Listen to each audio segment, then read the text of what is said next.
जब लग गुरु मिले न साचा, तब लग गुरु करो 10 पांचा। क्या गुरु बदल सकते हैं? क्या गुरु बदलने से पाप लगता है? आध्यात्म के इस मैदान में आखिर सही गुरु कौन है? गीता जी में वर्णित तत्वदर्शी संत कौन है? इन सभी प्रश्नों के उत्तर जानने के लिए अवश्य सुनिए जगत गुरु तत्वदर्शी संत रामपाल जी महाराज के मंगल प्रवचन। सत साहिब दर्शकों, हर मनुष्य कामना करता है कि जो भक्ति वो कर रहे हैं उससे उन्हें शारीरिक, मानसिक और आध्यात्मिक लाभ मिले, उनकी तमन्नाएं पूरी हों। पर विभिन्न गुरुओं पंथों के चलते उन्हें सच्चे परमात्मा के मार्ग का ज्ञान नहीं हो पाता और इन लाभों को प्राप्त करने से वंचित रह जाते हैं। लेकिन आज हम आपको जिस श्रद्धालु का अनुभव सुनाने जा रहे हैं, उन्होंने सच्चे गुरु की शरण प्राप्त कर अपनी अधूरी तमन्ना को पूरा होता देखा है और सर्व लाभ प्राप्त किए हैं। ये हैं कुरुक्षेत्र, हरियाणा की महक जी। इनकी माताजी ने राधा स्वामी पंथ में अपना काफी लंबा अरसा बिताया है और खूब सेवा की, पर अंत में बीमारियों, दुखों के अलावा कुछ हाथ नहीं लगा। आर्थिक तंगी थी और घर में सभी किसी न किसी बीमारी से ग्रस्त रहते थे। इसी कहर की लहर के चलते इनके पिताजी की भेंट होती है संत रामपाल जी महाराज जी के शिष्य से। आध्यात्मिक गूढ़ रहस्यों की जानकारी होने के बाद महक जी परिवार सहित संत रामपाल जी महाराज जी के सतलोक आश्रम जाती हैं, जहां का प्यार भरा मनमोहक वातावरण देख ये प्रभावित होकर नाम दीक्षा ग्रहण करती हैं। उसके पश्चात तो मानो महक जी की जिंदगी में नया उजियाला छा गया। सच्ची भक्ति से इनकी अधूरी संतान प्राप्ति की तमन्ना पूर्ण हुई और अनेकों अद्वितीय चमत्कार हुए। अब आप स्वयं सुनिए महक जी के जीवन परिवर्तन की सच्चाई, उनकी आप बताई। नमस्कार जी। नमस्कार सर जी। क्या नाम है बहन जी आपका? महक दासी। बहन जी आप कहाँ के रहने वाली हैं? गांव झांसा, डिस्ट्रिक्ट कुरुक्षेत्र, तहसील पेवा की रहने वाली हूँ। बहन जी संत रामपाल जी महाराज से नाम दीक्षा आपने कब ली? मैंने 18 सितंबर 2013 में नाम दीक्षा ली संत रामपाल जी महाराज से। बहन जी संत रामपाल जी महाराज से नाम दीक्षा लेने से पहले क्या आप कोई भक्ति साधना भी करती थी? हाँ जी, हम राधा स्वामी पंथ से जुड़े हुए थे। मेरे मम्मी पापा 30 साल से राधा स्वामी पंथ से जुड़े हुए थे। तो मेरी मम्मी 15 साल से पाठी की सेवा कर रही थी। वहाँ पे उन्हें जितनी सेवा वो वहाँ करके आती थी, घर आके उतना ही घर में कलेश, पैसों की इतनी तंगी थी, बहुत परेशान थे। घर में इतनी लड़ाई झगड़ा, पैसे एक एक पैसे के लिए रोते थे। 10 रुपये की अहमियत भी हमें पता चलती थी कि 10 रुपये क्या होते हैं।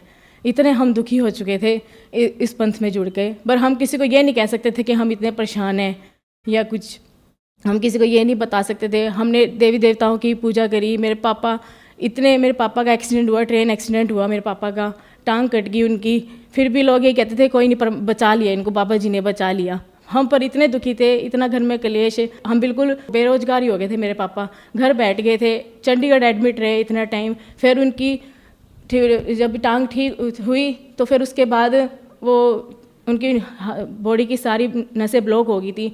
वो बेड पे बिल्कुल हो गए थे, बाथरूम सब कुछ बीच में ही होने लग गया था। इतने परेशान थे, रोटी खानी उनको उठा के बिठा के फिर उनको खाना खुना खिलाना पड़ता था। बहुत ज़्यादा दुखी हो चुके थे हम।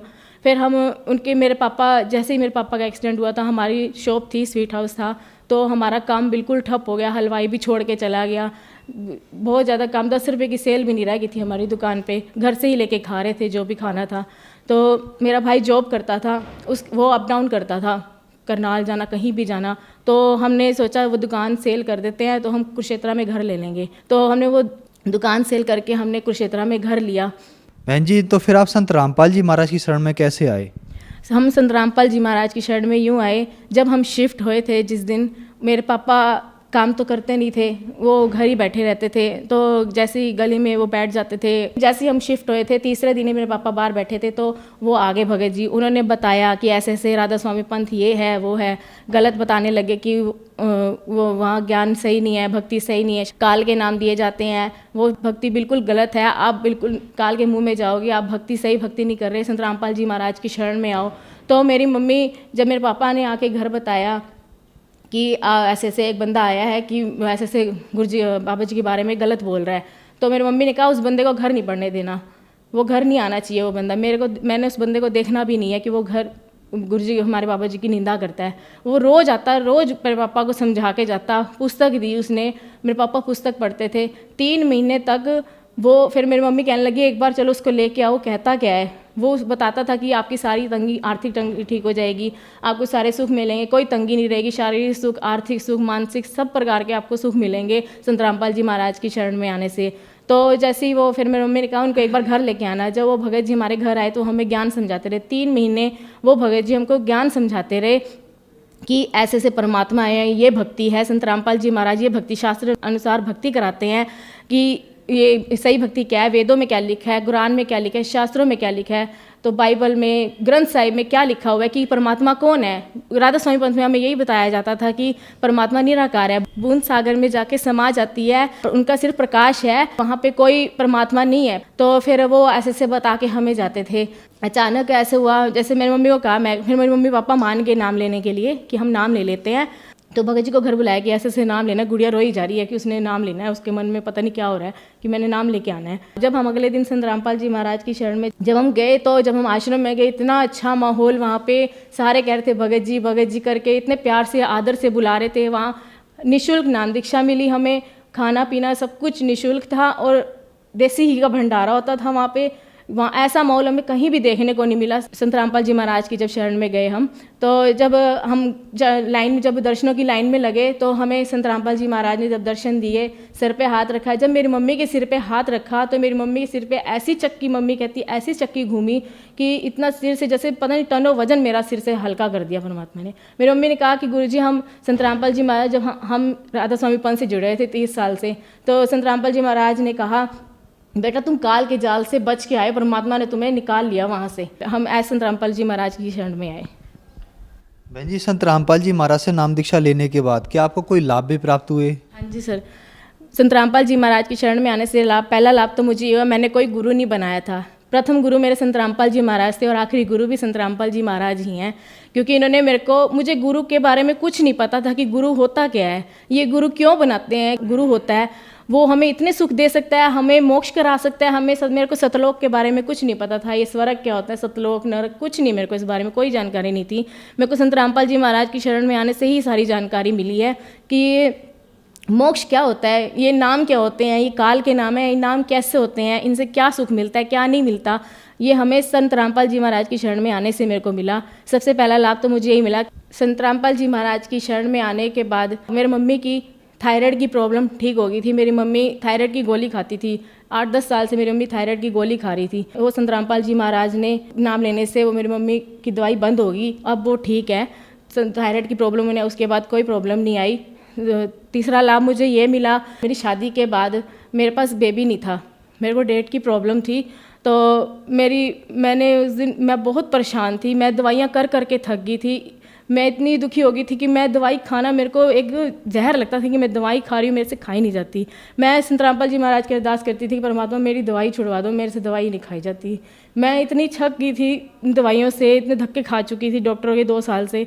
तो फिर मैंने उम्मीद छोड़ दी कि मैंने दवाई नहीं खानी, जो करना संत रामपाल जी महाराज ही करेंगे, अपने तो डॉक्टर ही वही हैं। तो जब एक दिन हमारे घर भगत जी आ गए, तो वो आया अचानक। संत रामपाल जी महाराज ने जैसे हमारे लिए ही भेजा था, तो जैसे ही वो घर आए तो उनसे बात करी मेरी सास ने कि ऐसे से बेबी नहीं हो रहा, ऐसी सी दिक्कत है। तो उन्होंने ना प्रार्थना करवाई गुरुजी से। तो प्रार्थना करवाई तो गुरुजी ने ये जवाब दिया कि जो 60 साल की औरत को बच्चा दे सकता है, जो परमात्मा, वो उस बच्ची को भी देगा। संत रामपाल जी महाराज ने ये जवाब दिया, और आप यकीन नहीं करोगे कि मैं 15 दिन बाद मेरी रिपोर्ट पॉजिटिव आई और 9 महीने बाद मेरे पास बेबी हो गया था, और मेरी जो डेट की प्रॉब्लम थी वो भी दिक्कत ठीक हो गई थी। चौथा लाभ मुझे ये मिला कि मेरे ससुर जी हैं, जब हमारा रिश्ता हुआ था, जिस दिन जाना था मेरी मम्मी और ने देखने के लिए, तो उस दिन काम चल रहा था वुडन का मेरे ससुराल में। तो वुडन का काम चल रहा था, वो सामान सारा समेट रहे थे।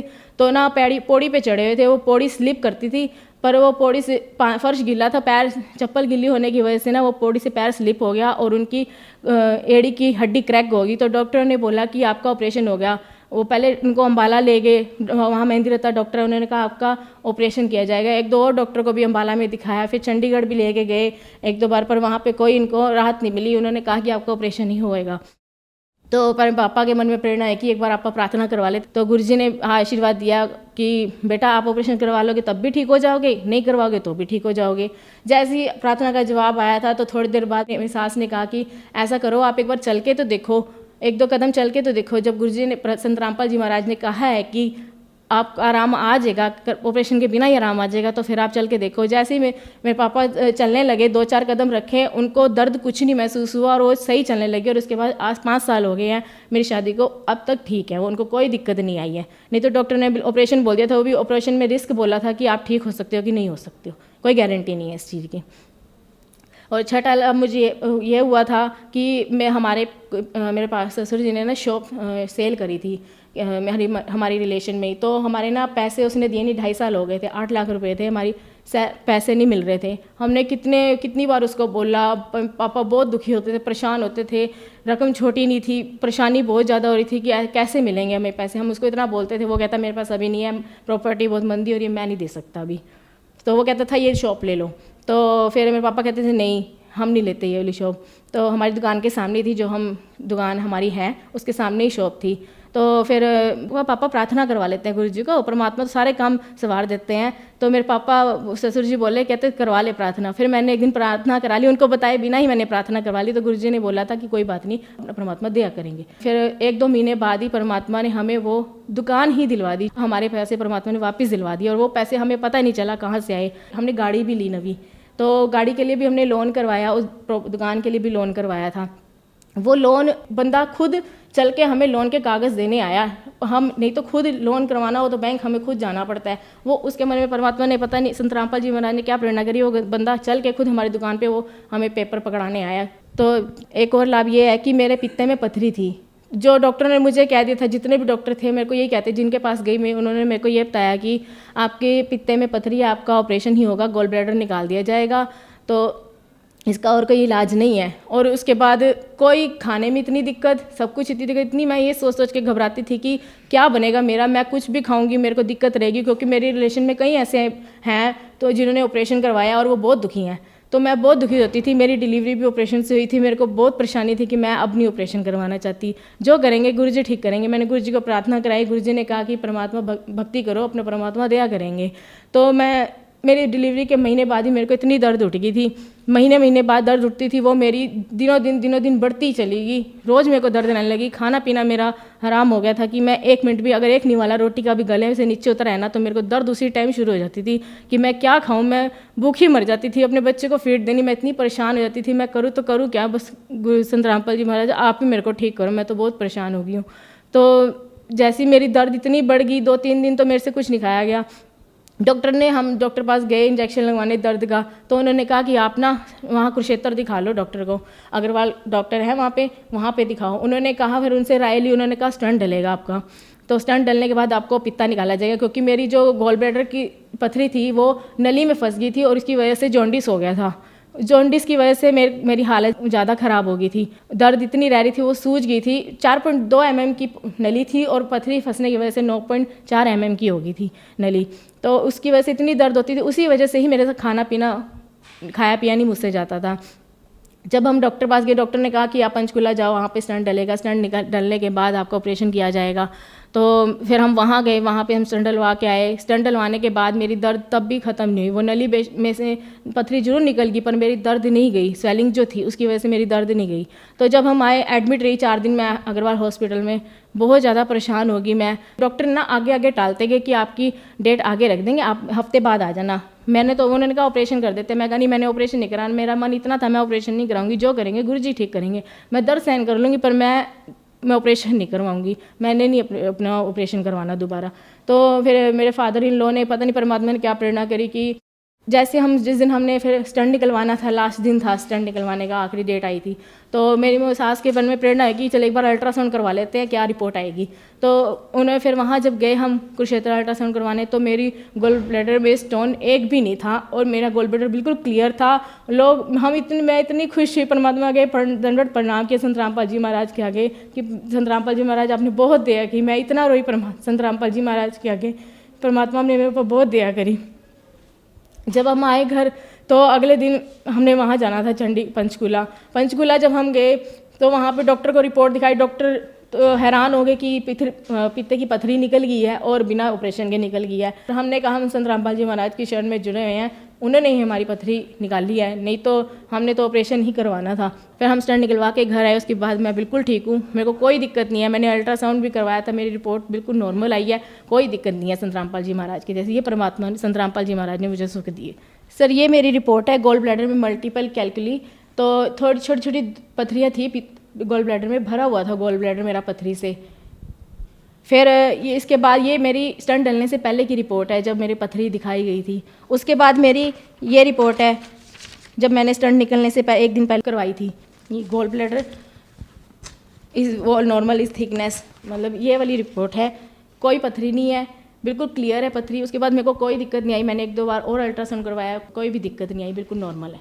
इस रिपोर्ट को देखने के बाद संत रामपाल जी महाराज पे मेरा इतना विश्वास बन गया कि उन्होंने ही मेरा बिना ऑपरेशन के ही मेरे गॉल ब्लैडर से पथरी निकाल दी। उन्होंने इतनी दया करी मुझ पे।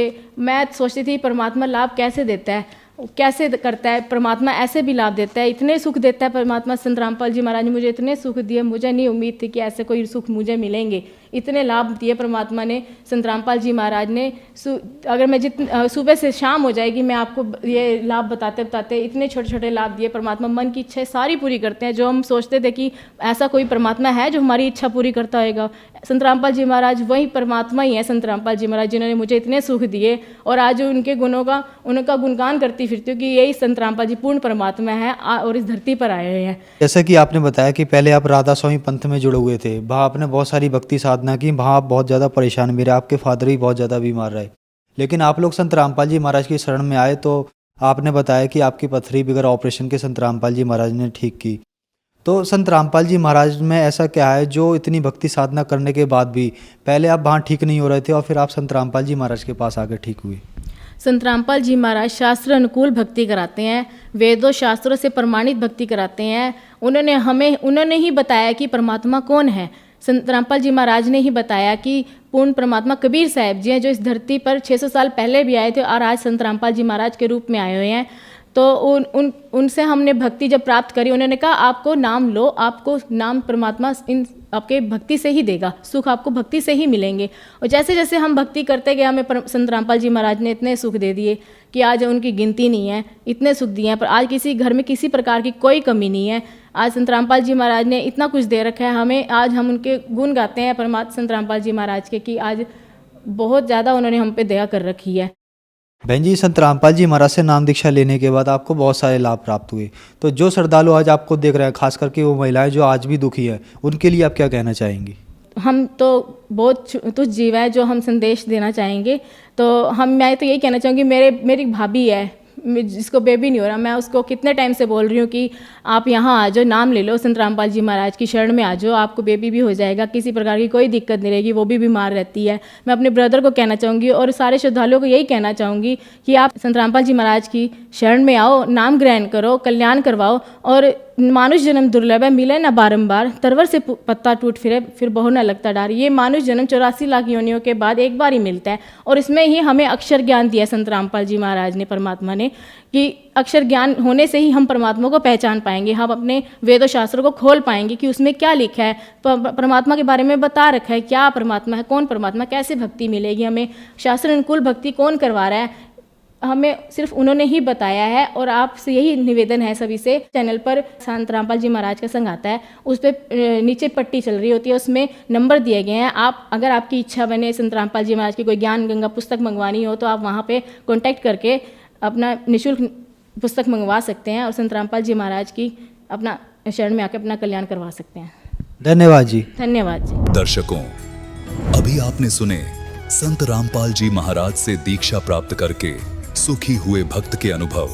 अब देखिए जगत गुरु तत्वदर्शी संत रामपाल जी महाराज के मंगल प्रवचन।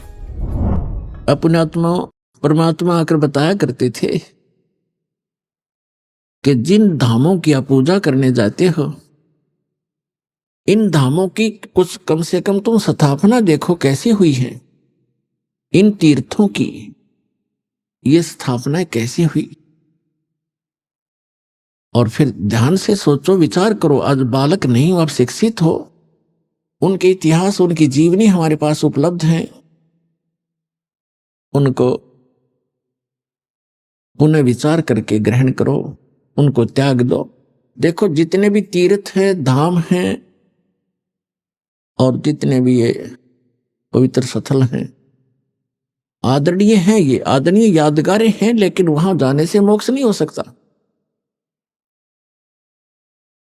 आपको बहुत बार बताया है, परमात्मा भी आकर स्वयं बताया करते थे और कहा करते थे कि इन धामों पर जाने से आपका मोक्ष नहीं, उल्टा पाप और जीवन नाशी आपका होता है। आपको एक झलक दिखाते हैं ये तीर्थ कैसे बने जहां हम पूजने जाते हैं।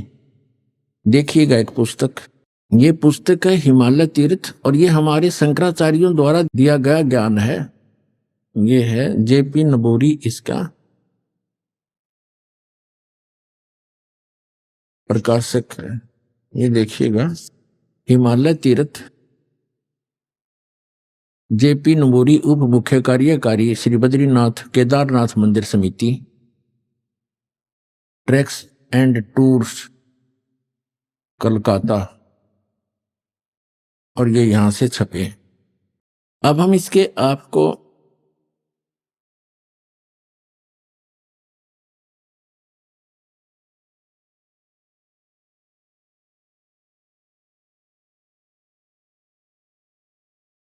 ये देखिएगा उत्तराखंड के पंच केदार, ये पृष्ठ नंबर 17 है। यहां से हम प्रारंभ कर रहे हैं। ये 18 पृष्ठ है, यहां से हम ये 17 पृष्ठ है।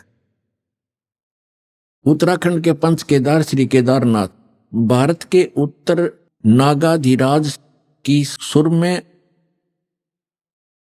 उत्पत्तिका में स्थित केदार क्षेत्र प्राचीन काल से मानव मात्र के लिए पावन मोक्षदायक रहा है।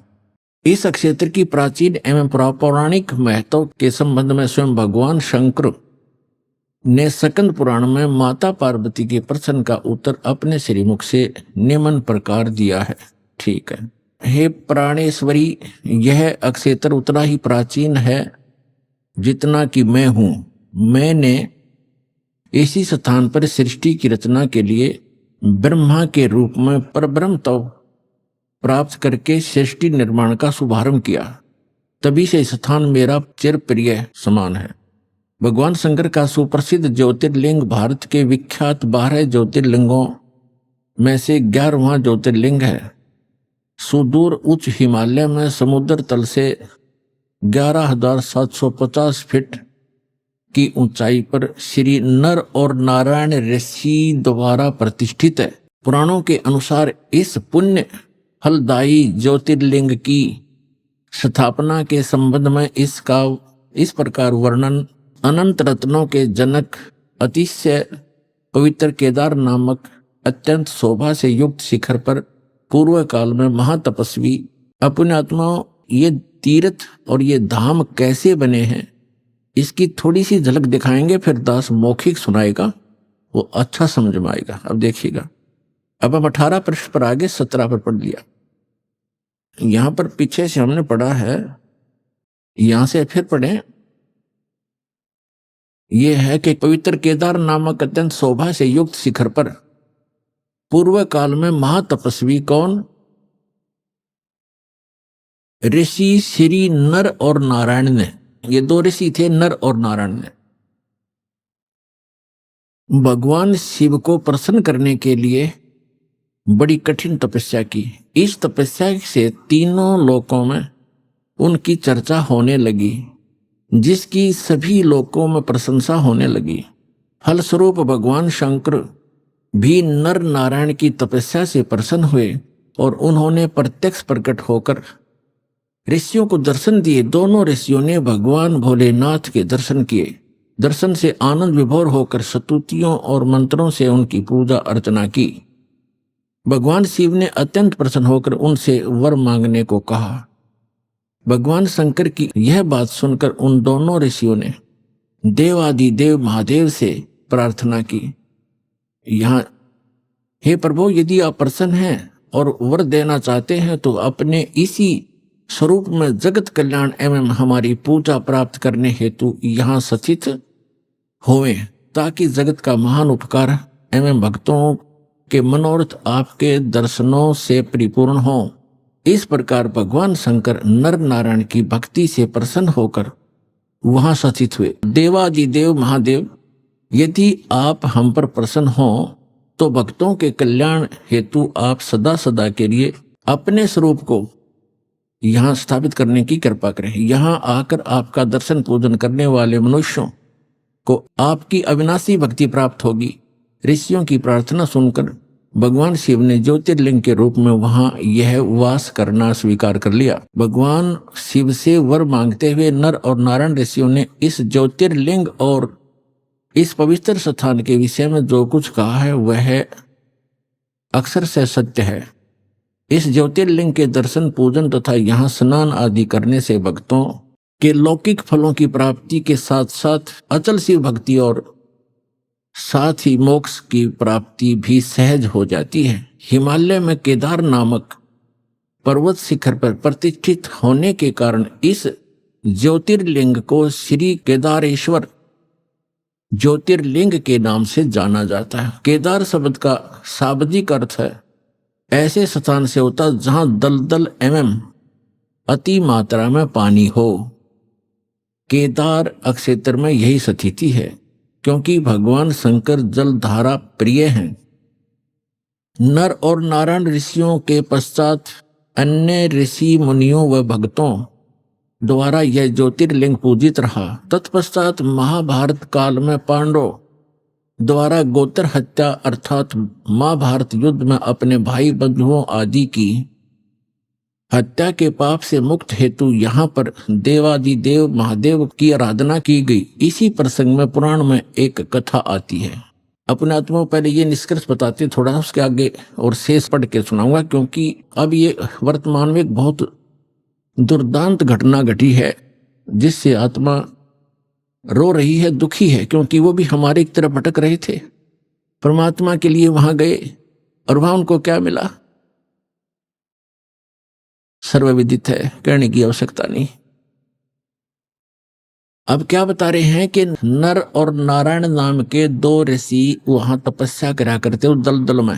केदार माने दलदल, और उनकी तपस्या से प्रसन्न होकर भगवान शिव आगे। तो पुण्यात्माओं, वो भगवान शिव कौन आगे?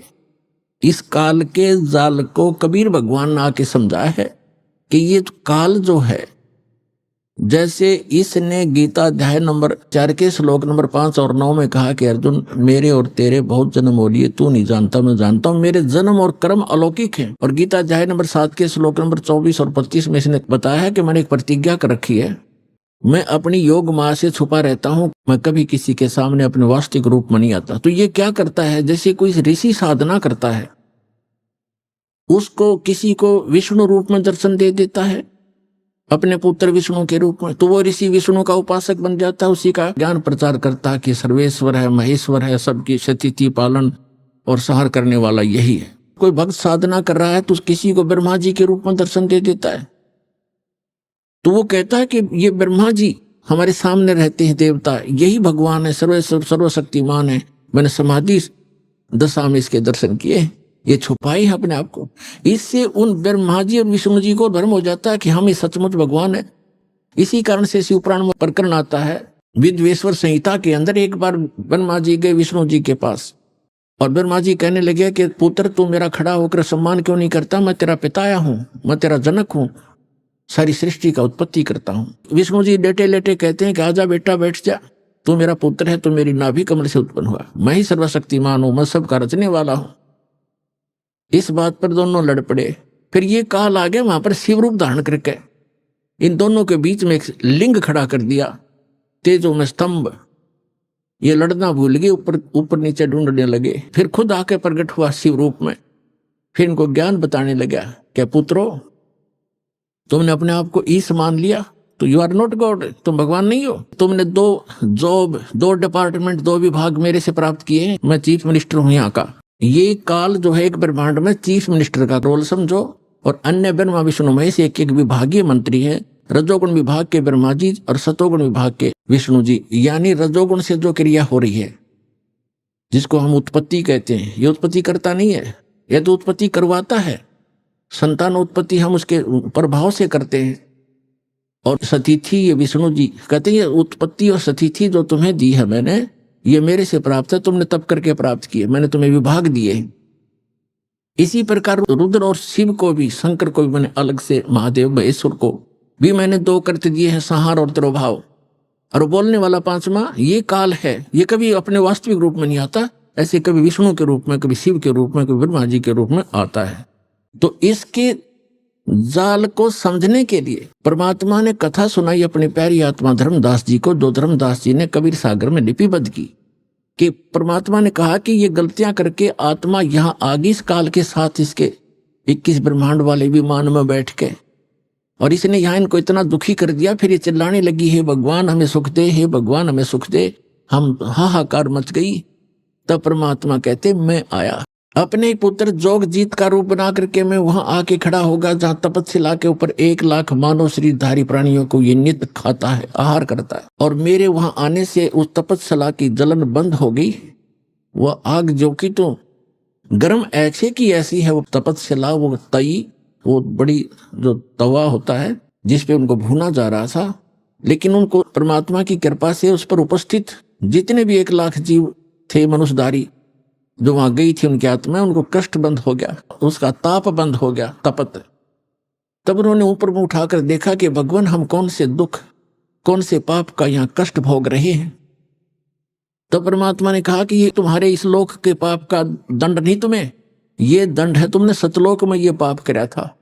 परमात्मा को छोड़कर तुम, परमात्मा अपने को छुपा कर कह रहे हो कि तुम भगवान को छोड़कर, वहां सर्व सुख संपन्न था, आपकी कभी मृत्यु नहीं होती थी, कोई कष्ट नहीं था, उसको छोड़कर तुम इस काल के लोक में आ गए। यहाँ पर आज जिस कार को, जिस कोठी को, जिस बंगले को, जिस बेटा और बेटी को आप अपना मानते थे, क्या तुम्हारे साथ आया कोई?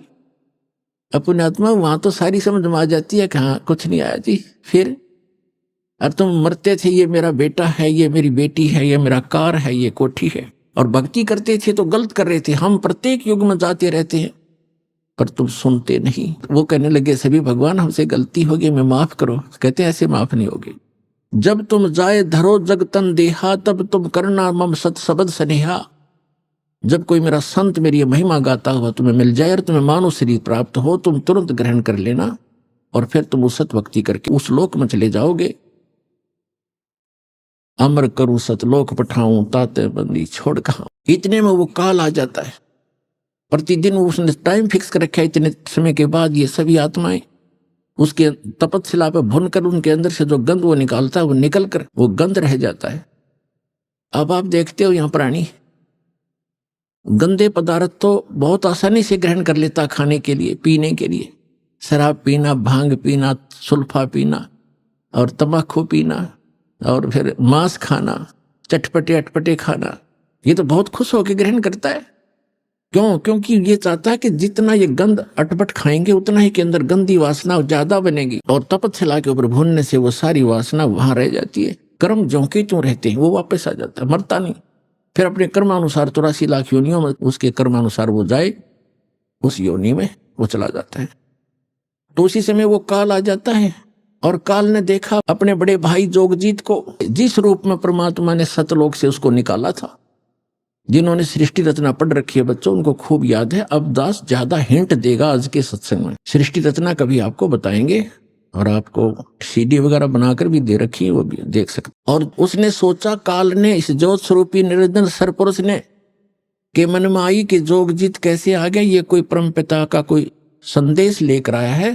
पहले इसे वो संदेश जानता हूं, क्या आज्ञा लेकर आया है ये भगवान की, और फिर आज इसको कूटूंगा, पिटाई करूंगा इसकी, इसको मारूंगा, खूब कूटूंगा, क्योंकि इसने मुझे वहां से जबरदस्ती निकाला था सतलोक से। परमात्मा बताते हैं कि धर्मदास मुझे देखकर काल भयंकर हो गया। पहले मुझसे कहा कि पहले जोगजीत कोई आज्ञा है भगवान की, परमात्मा की, पिता की, वह मुझे बता, और फिर जोगजीत तुझे छोड़ू नहीं गाज, तूने मुझे वह मार कर निकाला। तब जो जोगजीत रूप में वहां उपस्थित थे, परमेश्वर ने कहा धर्मदास, मैंने उनसे कहा, परमात्मा बता रहे हैं, धर्मदास जी लिख रहे हैं कि मैंने उससे कहा कि सुन ले आदेश परमपिता का, कि ये भोली आत्मा तेरे साथ आ गई थी, इन्होंने तो गलती की सो की, पर तूने इनका कैसा सांग निकाल रखा है, कैसे कैर ढा रहा है इनके ऊपर तू, कोई गधा बना दिया, कोई गधी बनाई, कोई कुत्ता, कोई कुतिया, किसी का बेटा मर गया, किसी की बेटी मार रहा है, हाहाकार मचा रखे। तो इसने कहा कि पिताजी ने मुझे श्राप दिया था और जिस श्राप अनुसार मुझे भूख लगती है तो मैं तो इनको खाऊंगा, बनाऊंगा, पैदा भी करूंगा। परमात्मा ने कहा कि चल इन्हें गलती कर दी तो खा भी रहा है, सारे काम कर रहा है, फिर इनके किसी का हाथ काटे, किसी की टांग कटे, कोई अंधा, कोई कैंसर से पीड़ित, ये जुल्म क्यों कर रहा था इनके ऊपर। तब इसने कहा कि मैं तो सत्य का राज करता हूं, मैंने परमात्मा को वचन दे रखे हैं और जैसे कर्म जो करेगा वैसे भोगेगा, मुझे इसमें कोई लेना देना नहीं है। पुण्यात्माओं, यहाँ की इस सारी व्यवस्था ऐसी है इस काल के लोक में। एक तरफ तो सरकार शराब के ठेके, फीम के ठेके, भांग के ठेके खोलती है और फिर शराब पीकर कोई इधर उधर जाता उसको अंदर कर देता, तेने शराब पी कर गलत गतिविधि की, और शराब पी कर रामायण बचेगा, वो भांग पी कर रामायण पढ़ेगा, गलत गतिविधि करेगा वो।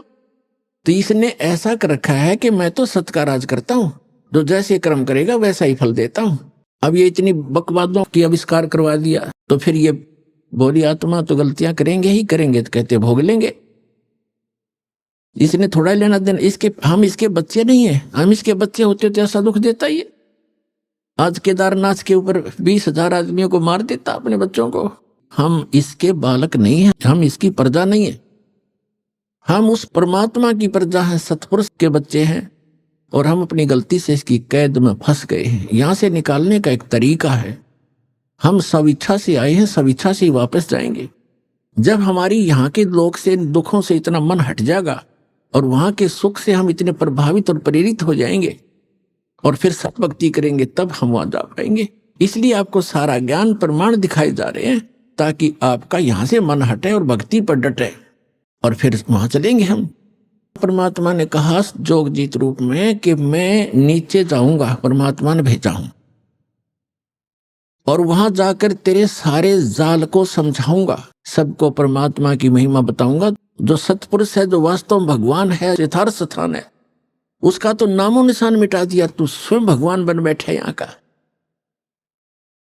और सबको बताऊंगा, और एक ऐसा गुप्त मंत्र दिया है मेरे को, वो मंत्र उनको दूंगा, सतनाम और सारनाम। आज जब उसने ये बात सुनी तो एकदम भयंकर होगा, कहने लगा तू मेरा बाग उजाड़ने जा रहा है, तू मेरा नाश करने जा रहा है, तुझे अभी खत्म कर दूंगा, तुझे जाके दिखाना नीचे। परमात्मा ने कहा कि ऐसा सुनकर काल भयंकर होगा मेरे ऊपर। और धर्मदास ऐसे अटैक किया, उसने मेरे को बिल्कुल खत्म करने के लिए दौड़ के आया और मैंने सतनाम का सुमन कर दिया। इस नाम के अंदर धर्मदास ऐसी प्रबल शक्ति है, इसके सामने कोई भी देव, कोई यक्ष, कोई भी यहाँ का काल तक भी नहीं ठहर सकता। मेरे पास ऐसा मंत्र है। पुण्यात्माओं, ये परमात्मा धर्मदास जी के माध्यम से और धर्मदास जी को तथा हम सभी को सतर्क करना चाहते हैं कि कभी भी आपके ऊपर कोई भी आपदा आती है किसी भी प्रकार की, तो नाम का सिमरन अवश्य करना कुछ देर। फिर जो टेंशन है वो है, लेकिन सिमरन एक बार कर लेना, आप देखना फिर उसका प्रतिफल कैसा होगा। तो कहते हैं मैंने सिमरन शुरू किया और काल ऐसे गिर गया जमीन के ऊपर, ऐसे गिर गया उस पृथ्वी पर जहां वो रहता है वहां पर, जैसे पक्षी के पंख कट जाते हैं और पड़ा पड़ा तड़फ रहा होता है। तो वो समझ गया। उसमें वैसे तो काफी विस्तार लिखा है, बाकी हम थोड़ा बताएंगे जितना आवश्यक है, क्योंकि हमने समझना इस ज्ञान को। बाकी ज्ञान ज्ञान है, समाधान बिना काम बनेगा नहीं, समाधान ज्यादा महत्वपूर्ण है। उसमें तो बहुत कुछ कहा है कि वो इतना भयभीत हो गया कि वहां से भाग के पाताल में जाके छुप गया। फिर मैं वहीं पहुंचा और उसको पकड़ के ले आके चल वहीं पर, वहीं बैठा के फिर वो उसने मेरे पैर पकड़ लिए। जब ताकत से पार नहीं बसाई, नहीं उसका बस चला, तो मेरे चरण पकड़ लिए, बुरी तरह रोने लगा और कहने लगा मैं तो आपको पिता के समान मानता हूं, छोटे तो गलती किया करते हैं, बड़े क्षमा करते हैं, मुझे माफ कर दो। रोया बुरी तरह। परमात्मा बोले कि मैंने कहा कि चल ठीक है, माफ कर दिया। ऐसे नहीं, आप वचनबद्ध हो जाओ। परमात्मा बोले क्या वचनबद्ध हो जाऊं? कि एक दया करना कि 3 युगों में जीव थोड़े ले जाना, सतयुग त्रेता द्वापर माही, तीनों युग जीव थोड़े जाए, चौथा युग जब कलयुग आवे तब तब शरण जीव बहु जावे, ऐसा वचन हर मोय दीजे, तब संसार गवन तो कीजे। और भी एक दो प्रश्न थे, प्रार्थना थी, वो कही तो परमात्मा ने कहा चलो तथास्तु, जो तूने मांगा मैंने बख्श दिया। 3 युगों में जीव कम ले जाऊंगा और चौथे युग कलयुग में मैं खूब तूफान मचाऊंगा अपने बच्चों को निकालने के लिए, तो बाधा मत करना फिर। तो उसने कहा कि एक और प्रार्थना की उसने उसी समय कि जो आपका ज्ञान स्वीकार करे, आप जाओ और या आपका कोई संदेश वाहक आवे, तो जो भी मानव शरीरधारी प्राणी परमात्मा का इच्छुक स्त्री या पुरुष आपका ज्ञान स्वीकार करे, वो आपका और हमारा ज्ञान काल के दूतों का, इन मंडलेश्वरों और आचार्यों का जो ज्ञान ग्रहण करे, उसको आप बाई फोर्स ना लेना, ये दया करना, बलपूर्वक ना ले जाना। ये तो परमात्मा को पता था, ये बलपूर्वक ले जाएगा कोई टकेगा वहां पर। कहते परमात्मा यहां तक कहते हम मोहम्मद को वहां ले गयो, इच्छा रूपी वहां नहीं रहो, उल्ट मोहम्मद महल पठाया, गुज बीरज एक कलमा लाया, रोजा बंग नमाज दे रे, बिस्मिल की नहीं बात कही रे। हजरत मोहम्मद जी को लेकर गए थे, लेकिन उसकी इच्छा यहाँ से हटी नहीं थी, क्योंकि यहाँ उसके बहुत घने अनुयायी बन गए थे और उनको ज्ञान संपूर्ण समझ में नहीं आया था। परमात्मा को मालूम था कि बलपूर्वक कैसे ये वहां रुक जाएंगे, ये पहले वहीं ना रहा करते, गड्ढा करते आप मेरे यहाँ पर इस गंदे लोक में। परमात्मा ने कहा ठीक है, जो मेरा ज्ञान ग्रहण करे वो मेरा, कि जिसने लिया मेरा परवाना, ताकि निकट काल मत जाना, कि मेरे जिसने मेरा ग्रहण कर लिया नाम, मेरा ज्ञान, उसके निकट तुम मत जाना। तो काल ने कहा था कि जो आपकी मर्यादा में रहेगा आपका, और मर्यादा तोड़ेगा तो मेरा ही है। वो तो अंडरस्टूड, इसमें कहने की जरूरत नहीं है फिर तो परमात्मा ने कहा ठीक है तथास्तु। जब परमात्मा ने ये सारा कुछ कह दिया और उसकी सारी स्वीकृति दे दी, तब एकदम रूप बदल गया और एकदम खड़ा हो गया, कहने लगा जोग जीत जाओ संसारा, जीव न माने कहा तुम्हारा, जीव तुम्हारा कहा न माने, हमरी ओढ़ हो बाद बखाने। मैंने उनको ऐसी उल्टी पट्टी पढ़ा दी कि सब मेरे ही ज्ञान को ग्रहण किए हुए हैं, और कलयुग में तो उनकी ऐसी हालत कर दूंगा कि किसी को भी भक्ति योग्य नहीं छोड़ूंगा। देवल धाम और तीर्थ पुजवाऊं, देवल देव धाम इनकी पूजा करवाऊंगा, या विद जीवों को भरमाऊं। अभी आपने सुने संत रामपाल जी महाराज के मंगल प्रवचन। आइए अब सुनते हैं संत रामपाल जी महाराज से नाम दीक्षा लेकर सतभक्ति करके अद्भुत लाभ प्राप्त करने वाले अनुयायी के विचार। दर्शकों, मनुष्य को जब अपने जीवन में सुख, शांति और परमात्मा की प्राप्ति नहीं होती है, तो वह अलग अलग धर्मों, पंथों के दरवाजे खटखटाता है। ऐसी ही कहानी है एटा उत्तर प्रदेश के रहने वाले अवध शर्मा जी की। अवध जी अपनी पारंपरिक भक्ति साधना किया करते थे और गायत्री परिवार से भी जुड़े थे। अवध जी को अपने जीवन में जो भी लाभ मिलता था, इन्हें लगता था कि वह इनकी भक्ति साधना का परिणाम है। लेकिन जब इनके जीवन में दुखों का दौर शुरू हुआ, तो इनके घर में प्रेत बाधा जैसी समस्याएं उत्पन्न होने लगी। अवध जी मानसिक और शारीरिक रूप से पीड़ित हो गए। इन्होंने कई धर्मगुरुओं के दरवाजे खटखटाए और कई तांत्रिकों के पास भी गए, लेकिन फिर भी कोई राहत नहीं मिली। अवध जी का कहना है कि मेरी जिंदगी तब बदली जब मुझे संत रामपाल जी महाराज की शरण मिली। तो आइए जानते हैं कि संत रामपाल जी महाराज से नाम दीक्षा लेने के बाद आखिर इनकी जिंदगी किस तरह बदली। सुनते हैं अवध जी की कहानी उन्हीं की जुबानी। नमस्कार सर। सत साहिब सर। सर क्या नाम है आपका? अवध नरेश शर्मा। अवध नरेश जी, आप कहाँ से हैं? गांव बरथरी, पोस्ट नेगू, हसनपुर, जिला एटा, उत्तर प्रदेश से। अवध नरेश जी संत रामपाल जी महाराज से कब जुड़े? 26 जनवरी सन 2013। संत रामपाल जी महाराज से जुड़ने से पहले क्या आप कोई भक्ति साधना भी करते थे? जी सर। उससे पहले हम जो परंपरागत पूजाएं हैं ब्राह्मण समाज में होने के नाते वही सब किया करते थे।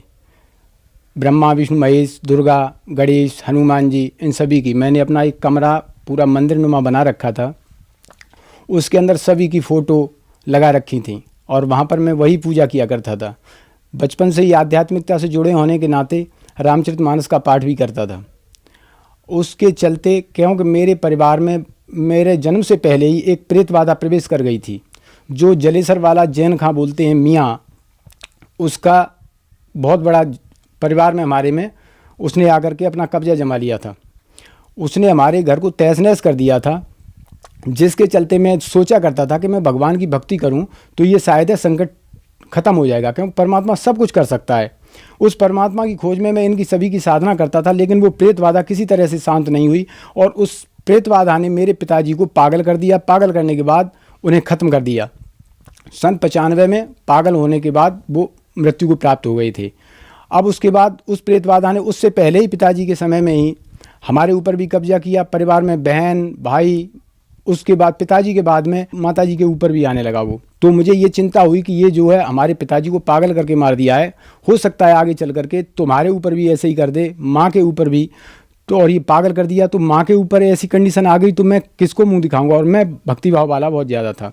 रामचरितमानस में एक चीज़ बोली है कि बड़े भाग्य मानुष तन पावा, सुर दुर्लभ सदग्रंथन गावा, नर्तन समना कवनो देही, जीव चराचर जाचत तेही। तो मैं ये कहा करता था कि हे भगवान, मनुष्य शरीर के समान कोई शरीर नहीं है और इसके लिए सभी चर और अचर सभी जीव जंतु जितने भी हैं वो इस शरीर के लिए प्रार्थना करते हैं और देवता भी इसके लिए तरसते हैं। तो इस शरीर में मैं तो कोई सुख देख नहीं पा रहा हूँ कि आखिर इसमें क्या सुख है। मेरे परिवार में ये तांडव मचा रहा है, ये प्रेत जो मुसलमान जैन खां जी मियाँ बोलते हैं जो भी है, वो परेशान करता था। उसके चलते मैंने सोचा कि आध्यात्मिकता से मैं ही सबसे ज़्यादा जुड़ा हुआ हूँ और ये परिवार वाले इस चीज़ को शायद है न समझ पाएंगे और ना ही भक्ति साधना करके इसको यहाँ से निकाल पाएंगे। तो मैं सिद्ध पुरुषों के पास जाना आना, हरिद्वार जाना, ऋषिकेश जाना, नीलकंठ पे और ये अपना पूर्णागिरी, सब जगह जाता था। नीम करोरी, बहुत से कहते हैं हनुमान जी, उसमें एक हनुमान चालीसा में चौपाई है, भूत पिशाच निकट नहीं आवे, महावीर जब नाम सुनावे। तो मैं इन सारी चीज़ों को करता था, लेकिन वो भूत जो है वो रोजाना मेरे घर में दंगा करता था। ऐसा शायद ही कोई दिन जाता होगा जिस दिन वो मेरे घर में तांडव ना करता हो। मुझे बड़ी शर्मिंदगी होती थी। कई बार मैंने ये सोचा कि मैं इसको, जिसके ऊपर भी ये प्रेत आएगा मैं उसको गोली मार दूंगा। तो मैंने ऐसा ही किया। एक बार मैंने राइफल को लोड किया और मेरी बहन थी जो मेरे से बड़ी थी, उनकी शादी हो चुकी थी, वो मेरे घर पे आई थी, उनके ऊपर ऐसे ही वो प्रेत बाधा प्रवेश कर गई और उसने अपना जिस तरह से जो कुछ भी बोलना था बोल रहा था। मैं सोच रहा था पर इधर आसपास वाले भी सुनते हैं तो मुझे शर्मिंदगी महसूस हुई। तो मैंने जो है राइफल लोड की और मैंने सामने जाके छत से और गोली दाग दी। गोली दाग दी, सभी लोग एकदम से, वो भूत भी गायब हो गया और सब लोग तितर बितर हो गए। उन्होंने मेरी राइफल को पकड़ा और उसके बाद मुझे शांत किया। तो मैं शर्मिंदा होता था और परमात्मा की खोज में रहता था। हर समय मैं ये सोचता था कि हे भगवान, ये क्या है जीवन, आज मैं हूँ कल ख़त्म हो जाऊँगा, कहाँ से आया हूँ, क्या मेरा उद्देश्य है। मैं इस चीज़ के लिए भटकता था, सोचता था। लेकिन कई संतों के पास गया, कुछ नहीं मिला। रामचरितमानस के माध्यम से, जैसे बहुत से ये कहा करते हैं, कहीं पर भी चर्चा चलती थी तो वो कहते हैं यार ये वेद पुराण और ये सारी चीज़ें किसने लिखी हैं, ये हैं तो एक इंसान की लिखी हुई।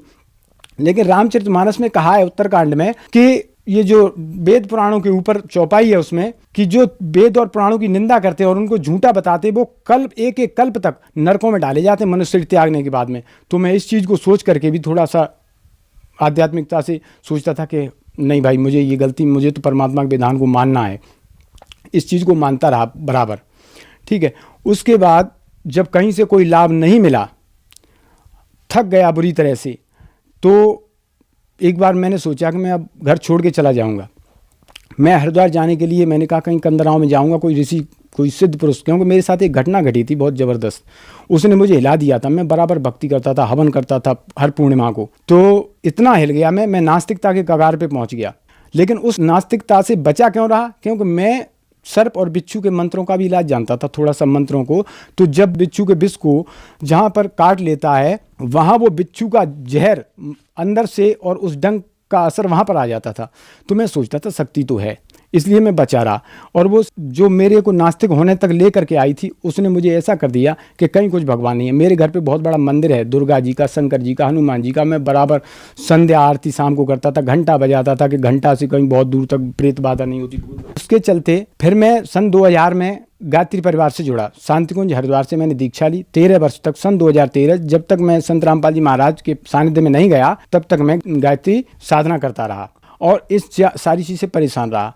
तो मैंने सोचा, अपनी दुकान पे ही ऐसे ही खड़ा था, उसके बाद नीचे आया तो वहाँ पर हमारे एक आसपास के गांव में गांव पड़ता है, वहाँ के एक बुज़ुर्ग थे, वो हरियाणा से लौट कर के गए थे।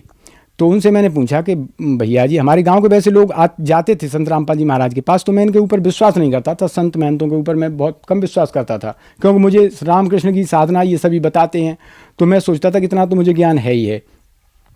तो मैंने उनसे पूछा कि आप लोग हरियाणा जाते हो, आपको कुछ मिलता है वहाँ पर, कुछ मिला है?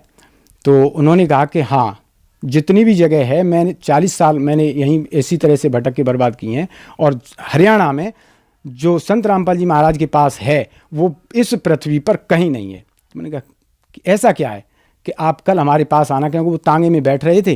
तो उन्होंने कहा कि आप कल हमारे पास आना, तब मैं आपको बताऊंगा। मैंने कहा ठीक है। अगले दिन ऐसा हुआ कि मैं अचानक ही ऐसा सिस्टम बन गया कि मैं उनके गाँव चला गया तो वो भी मिल गई हमको। उनसे मैंने रामाकृष्णा की और मैंने उनको बुलाया, पास में बैठ गए, कुर्सी पर बैठने के बाद बात हुई।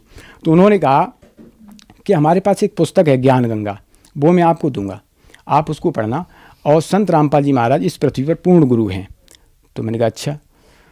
तो उन्होंने फिर उसके बाद मुझे ज्ञान गंगा पुस्तक दी। ज्ञान गंगा पुस्तक देने के बाद जब मैंने उस पुस्तक को घर पे आकर के देखा, उस पुस्तक को पढ़ा, तो उसमें सारे प्रमाण ऊपर से नीचे तक, गीता जी से, वेदों से, और साक्षी जो आदरणीय नानक जी, कबीर परमेश्वर के साक्षी, ये सारी चीज़ें देखी मैंने, तो मैं हिल गया। मैंने कहा ओहो, संस्कृत को मैं अच्छी तरह जानता था, गीता जी का पाठ करता था।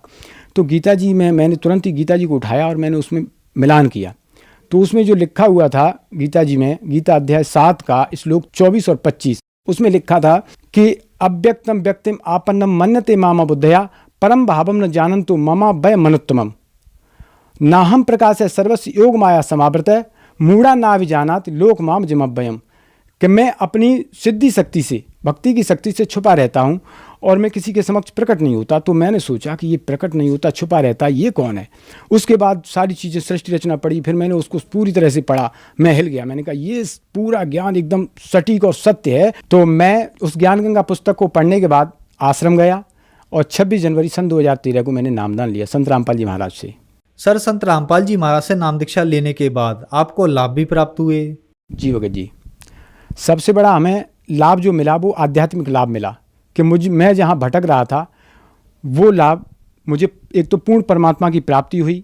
दूसरा लाभ ये है कि मेरा मकान जो बना हुआ था, जर्जर था, 2 मंजिल का वेसक बना हुआ था, वो पूरी तरह से बन गया परमात्मा की दया से ही। मेरे पास इतना पैसा नहीं था कि मैं उसको बना सकता था। उसके बाद में ये चमत्कार एक और हुआ, ये परमात्मा चमत्कार करते हैं जो कि उस मकान को जब हम खसा रहे थे तो वो छत के ऊपर हम सभी घूमे, सारे काम किए, उसके नीचे आकर के जब हम बैठ गए और बैठने के बाद हमने उसके नीचे चाय और बिस्कुट जो भी लेना था वो भी किया। मजदूर भी थे उसके नीचे, हमारे बच्चे भी थे, जो हम 7 कैंडिडेट हम उसके नीचे बैठे रहे। और जैसे ही हम लोग उससे बाहर निकले और एकदम से वो छत नीचे गिर गई, और छत ऐसे गिरी कि जहाँ पर मैं ईंटों को उठा रहा था उसके ठीक पीछे पिलर था, और वो पिलर पूरी तरह से झुक गया मेरे ऊपर, और वो मेरे ऊपर अगर गिर जाता तो मैं मर जाता। और छत के नीचे भी सभी थे, धूल उड़ गई एकदम से, सभी ने कहा ये सब दब के ख़त्म हो गए। मैंने भी सोचा कि हो सकता है ये सभी खत्म हो गए, लेकिन मुझे पता था कि परमात्मा की शरण में है, हमारे साथ ऐसा नहीं हो सकता, अनहोनी नहीं हो सकती। परमात्मा संत रामपाल जी महाराज, उनकी दया से ही हमारा हादसा टला। कई जगह मौत से परमात्मा ने मुझे मौत के मुँह से बचाया है। उसके बाद अभी का एक चमत्कार और है भगत जी, हमारे परिवार में सभी अनुपदेशी थे। मैं तो जिस दिन से परमात्मा की शरण में गया बरबाला में, मैंने भक्ति और मुक्ति की भीख मांगी थी, मैंने कुछ नहीं मांगा था। जब मैं वहाँ से आया उस दिन से लेकर के आज तक मेरी माँ के ऊपर कोई चक्कर नहीं हुआ किसी तरह का, मेरे ऊपर कोई नहीं हुआ, परिवार पूरी तरह से सुखी हो गया। अब जो हमारे भाई थे वो उस प्रेत बाधा से पीड़ित हुए। उसके बाद जब उनके घर में तांडव हुआ, भक्तों के पास भी भटके, सब काम किए, लेकिन लास्ट में संत रामपाल जी महाराज की शरण में आने के बाद ही उनकी जीवन रक्षा हुई है। अभी हमसे बड़े वाले जो भाई हैं जिन्होंने नाम लिया, 2 बार उनको मरने के बाद भी परमात्मा ने जीवन दान दिया है पूरी तरह से। उनके फेफड़े गल गए थे, सभी डॉक्टरों ने मना कर दिया था। कानपुर से वापस आ गए थे, हम दिल्ली लेके जा रहे थे, हमने सोचा कि एटा में शैलेंद्र जैन को दिखा लेते हैं। तो उन्होंने शाम को ये बोल दिया कि आप कहीं पर भी जाओगे बर्बाद हो जाओगे, इनके अंदर कुछ भी नहीं रहा है। मैंने खुद कंप्यूटर पे उनके सामने बैठ करके देखा और उन्होंने दिखाया कि इनका सारा सिस्टम खत्म हो चुका है। जितनी सांस इनके अंदर डाल दी उससे ज़्यादा कोई माई का लाल इनको दे नहीं सकता, परमात्मा ने जो डाल दिया है। फेफड़े उनके गल गए थे, सांस की बीमारी थी उनको, उसके चलते उनके फेफड़े खराब हो गए थे। उन्होंने फिर संत रामपाल जी महाराज से नाम दीक्षा ली और उसके बाद वो आज पूरी तरह से स्वस्थ हैं। लाभ तो बहुत सारे हैं भगत जी, अगर मैं बताने लग जाऊंगा तो पूरा दिन निकल जाएगा, लेकिन लाभ पूरे नहीं होंगे। परमात्मा तो सारे लाभ ही लाभ देते हैं। जब तक कनेक्टिविटी नहीं जुड़ी थी तब तक तो हम भटक रहे थे, लेकिन अब सारे लाभ हैं, आर्थिक मानसिक हर तरह के लाभ हैं। परमात्मा से जो भी है वो परमात्मा देते हैं। सर, संत रामपाल जी महाराज से नाम दीक्षा लेने से पहले आप बहुत भक्ति साधनाएं करते थे, फिर आप 13 साल तक गायत्री परिवार में रहे और वहां भी आपने भक्ति साधना की। सर, यहाँ पर एक विचारणीय विषय ये है कि जो पहले आपने भक्ति साधना की उनसे आपको कोई लाभ नहीं मिला, लेकिन संत रामपाल जी महाराज की भक्ति से ही आपको लाभ मिला, जबकि दोनों ही भक्ति थी। उसमें क्या है सर, रामचरितमानस में एक दुआ पढ़ता था जो 100वां दुआ है उत्तरकांड का, उसमें लिखा हुआ है कि श्रुति संबत हरि भक्तिपथ संयुत बिरत विवेक तेन चलय नर मोह बस कल्पय पंथ अनेक, कि जो परमात्मा को प्राप्त करने का वेद सम्मत मार्ग है, शास्त्र अनुसार जो मार्ग है परमात्मा की प्राप्ति का, लोग भ्रमित होकर के वेद ज्ञान न होने के कारण अपने तरह तरह के पंथों का विस्तार कर डालते हैं और इस तरह से वो वंचित रह जाते हैं उस चीज़ से। आज संत रामपाल जी महाराज हमको सभी धर्मों के धर्म ग्रंथों से प्रमाणित करके वो मंत्र बता रहे हैं और उसके बाद वो प्रमाणित साधना दे रहे हैं, उसकी सही विधि बता रहे हैं, जिससे सारे लाभ जो परमात्मा देता है वो परमात्मा तुरंत देना शुरू कर देता है। सभी लाभ हमको जो है इसी वजह से जो शास्त्र अनुकूल साधना संत रामपाल महाराज बताते हैं उस भक्ति की शक्ति से सारे लाभ होते हैं। क्योंकि रामचरितमानस में कहा है कि भक्ति स्वतंत्र सकल सुख खानी बिन सत्संगन पावे प्राणी, संत पुण्य पुंज बिन मिलय न संता सत्संगत संसृत करंता। भक्ति जो है वो सभी सुखों की खान है, लेकिन हम उस समय शास्त्र विरुद्ध साधना कर रहे थे जिस समय कोई सुख प्राप्त नहीं हो रहा था। आज वो सारे के सारे सुख जो भक्ति से मिलते हैं वो सारे सुख संत रामपाल जी महाराज के द्वारा दी हुई शास्त्र अनुकूल साधना से हमें सारे सुख प्राप्त हो रहे हैं। सर, जो दर्शक आज आपको देख रहे हैं, खास करके गायत्री परिवार वालों के लिए आप क्या कहना चाहेंगे? मैं सर उनसे हाथ जोड़ करके विनम्र निवेदन यही करना चाहता हूँ, जितने भी जो भी संत महंत मंडलेश्वरों से जहाँ पर भी जुड़े हुए हैं, गायत्री परिवार वालों से, अपने परिवार वालों से जो आपके चैनल के माध्यम से हमें देख रहे हैं, मैं सभी से ये कहना चाहता हूँ, इस ब्रह्मांड में संत रामपाल जी महाराज के अतिरिक्त कोई भी पूर्ण गुरु नहीं है जो आपको सत भक्ति दे करके आपको यहाँ सुख दे सके और पूर्ण मोक्ष करा सके। आप सभी भ्रमित हैं, इस ज्ञान को सुने समझें और अपना कल्याण कराएं, क्योंकि कल्याण के लिए सिर्फ हर युग में पूर्ण संत एक ही होता है, तरह तरह के गुरु नहीं होते। और इन सभी नकली गुरुओं ने ये मानव समाज पूरी तरह से भ्रमित कर दिया है, इस वजह से ये भोले श्रद्धालु धक्के खाते घूम रहे हैं। लेकिन संत रामपाल जी महाराज के पास वो साधना है जिससे सारे विकार दूर हो जाएंगे, सारे सुख मिलेंगे और पूर्ण मोक्ष भी मिलेगा। सर, काफ़ी दर्शक ऐसे हैं जिनको रोग है, किसी को नशा छुड़वाना है या किसी को सुख प्राप्त करना है, उनको क्या करना होगा? सर, उन्हें कुछ नहीं करना है, संत रामपाल जी महाराज से वो सद्भक्ति प्राप्त करनी है। नाम लेकर के भक्ति करें।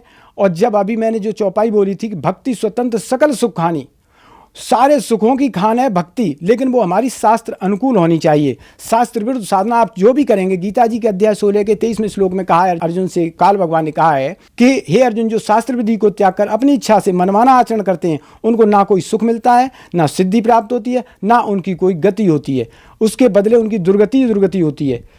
सर, संत रामपाल जी महाराज से नाम दीक्षा कैसे प्राप्त की जा सकती है? सर, आज संत रामपाल जी महाराज ने इतनी दया कर रखी है कि बहुत सारे चैनलों पे ज्ञान आ रहा है संत रामपाल जी महाराज का, और सभी चैनलों पे नीचे पीले रंग की पट्टी चल रही है जिसमें फ़ोन नंबर दिए हैं।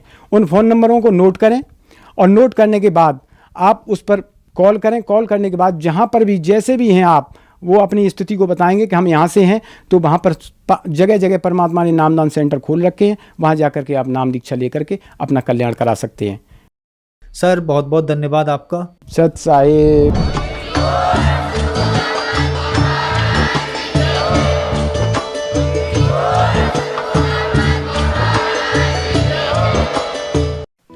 आप सुन रहे थे जगत गुरु तत्वदर्शी संत रामपाल जी महाराज के मंगल प्रवचन।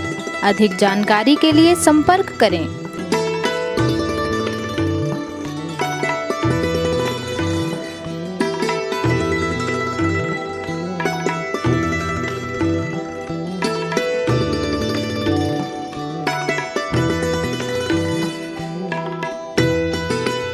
जगत गुरु तत्वदर्शी संत रामपाल जी महाराज जी के पावन सानिध्य में भक्ति की अलख जगाने तथा श्रद्धालुओं को सत्य भक्ति मार्ग का रास्ता दिखाने हेतु कनाडा के लोकप्रिय channel the TV NRI channel पर जगत गुरु तत्वदर्शी संत रामपाल जी महाराज जी के मंगल प्रवचनों का प्रसारण प्रतिदिन सुबह 7:30 बजे से 8:30 बजे तक तथा रात्रि 7:30 बजे से 8:30 बजे तक किया जा रहा है। इस सत्य भक्ति मार्ग को अपनाने के लिए अधिक से अधिक सत्संग प्रसारण देखें। इस सत्संग प्रवचन का सीधा प्रसारण संत रामपाल जी महाराज लाइव सत्संग YouTube चैनल और जगत गुरु संत रामपाल जी महाराज Facebook पेज पर भी देख सकते हैं।